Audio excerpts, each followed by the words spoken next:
So this is the granddaddy of them all. This is the Rolex Daytona in stainless steel with the black dial. Everything you see in the Rolex catalog in stainless steel. This is what it is. I mean, the white dial is also, of course, a tier up, but you know, let's not neglect that there is a huge fan base that still loves the black dial. This is the top one, right? It's been stamped Rolex Daytona since the 1960s, 1963. Before that, I mean, it was there, but it was called something else. From literally being given away for free when you make a Rolex purchase, as if this is not a Rolex, to being one of the most talked about watches, especially when this 116500 Rolex Daytona was released in 2016. I mean, this is when it picked up a lot of hype.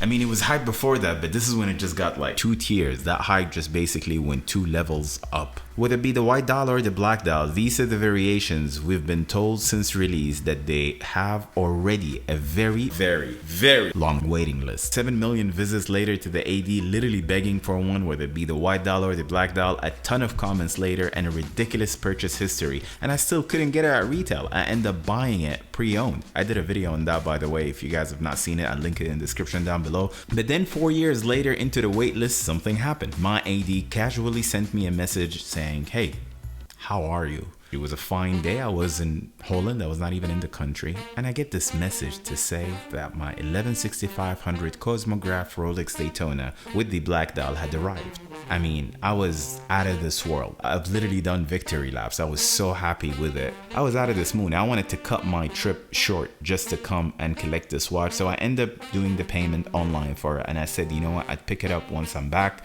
I was so excited that I decided to paint my walls to make a kick-ass video. I'm like, this is going to be it. But then duty called again and I got really busy.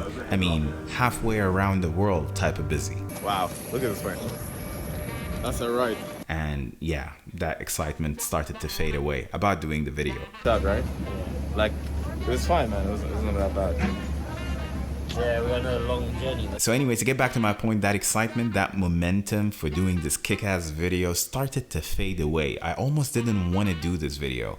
I just said to myself, it just took long, very long actually. So this video is basically about me trying to make a video about this Rolex Daytona that I got at retail.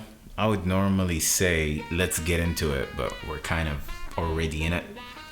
Let's just get into it anyways. So while I try to set up this camera, here are some quick facts about the Rolex Daytona. It was originally the least popular Rolex model. Nobody wanted this watch. It was so bad that it was selling for less. Actually worse than that, they were giving it away for free when you make a Rolex purchase, as if this is not a Rolex, as I said earlier. So you'd pick up a Datejust, a day date, and you would actually get a Rolex Daytona. I mean, can you believe that? That's just out of this world. The Rolex Daytona also hasn't always used an in-house movement. I'll come back to this in a minute. And Rolex only started manufacturing it in 1955 as the first chronograph that they ever make, and it was called Cosmograph. It was only up until 1963 that Rolex decided to print Daytona on the dial. So around the topic of in-house movement, let me just summarize it to these points. Rolex delivered 3 series of this Daytona. The first original series was made in a very short supply in the early 90s. The second series introduced in 1988 and carried the Zenith movement that we all know. These are the Zenith Daytonas and they're actually sought after. The third series was introduced in the 2000, was Rolex's first in-house movement, which is this specific 116500 that we're talking about. So the rarest Daytonas, of course, are the ones from the first versions, right? With the 4-digit numbers, the 6263s, 6264s, 6238, and 6239s that I've actually had the chance to see in person at Amsterdam Vintage Watches in Amsterdam. So if you're all about vintage watches, I definitely recommend that you go check out Jasper, talk to him, his team. They're just next level when it comes to vintage watches.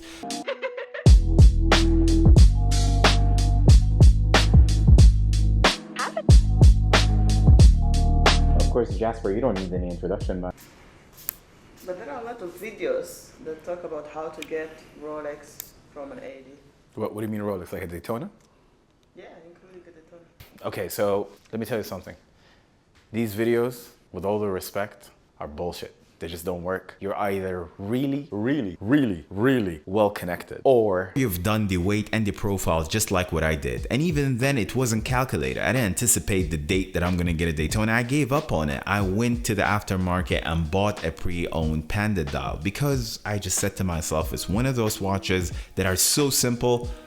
Chronograph is pointless, but with the profile, you know what? I'm never gonna get it at retail. This is not a new story. We all know that the wait list is long, extremely long on a lot of Rolex models, let alone a stainless steel Daytona, right? So we know the AD is not just gonna give out their most hottest model. I mean, you can hope for anything else and it could still come through, but a stainless steel Daytona gained a completely different status. It's not about complication because this watch is not complicated. I mean, it's got a chronograph, but this is not what this watch is about. This isn't a holy grail watch. It isn't rare. I'm probably one of the most available watches with second-hand market dealers, right? So when you pop into any aftermarket dealer, it'll just always be there, whether it's the black dial or the white dial. So it's common like that and it's not rare. So why do we battle for this watch, right? So that's the key question here. It isn't the best chronograph in the market. But I thought that they beat us the best chronographs. yeah, whatever. For me personally, I think when you talk about chronographs, this is the Lange and Sohne territory with no shadow of a doubt. But let's even park this Daytona for a second. Let's look at any Rolex watch, right? Why are they in demand if you can make the argument that they're the most basic watches? Why do we go after them? Is it because that they're robust, reliable, well built, all in which are true, right? These are facts about Rolex.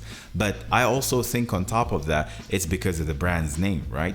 They are immediately recognized as a status symbol and by everyone, even people outside of watch enthusiasts, you know, they just recognize Rolex. This is how it is. If you also think about the price, they are expensive watches, that's true, but still reasonably priced when compared to any other top brand, right? Let's say value equals demand plus experience. So the cheapest watch you get from Rolex today is, say, an Oyster Perpetual. I don't know how much the 36 cases are, but the 41, this specific coral red, is $5,000, right? Say an Oyster Perpetual in this example, the demand for it is there, and you can pretty much do anything with it, right? So there's no exclusion there. Swim, run, jog, throw it, whatever you want to do with it, it is possible. It's meant for everyday use. It could be your only watch, even though it doesn't have an exhibition case back. AP watches or the Royal Oaks, on the other hand, for example, yes, there is demand for them, but they're not daily robust watches. You will think twice before doing anything with this watch. It's an occasional piece. Plus, their cheapest wearable Royal Oaks, and when I say wearable, I'm talking about 36 case size and up. We're not talking about anything less than that, is $27,000 at retail. That is just the cost of the watch, let alone the service, because the service is another topic altogether. So when you come and revisit that formula again, demand, yes, that's a tick for them. It's there.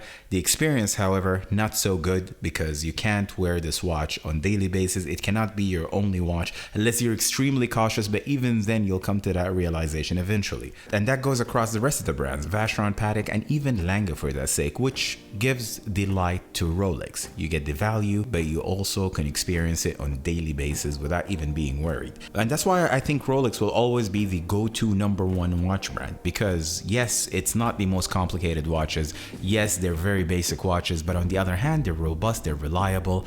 So what you pay for it, you will get in return in terms of that value. And that's why I think Rolex will always be #1. What are your thoughts about the Rolex Daytona? Do you think it's a great watch? You think it's a great watch? This Daytona is iconic.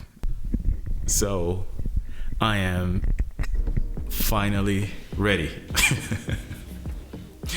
Let's get into it.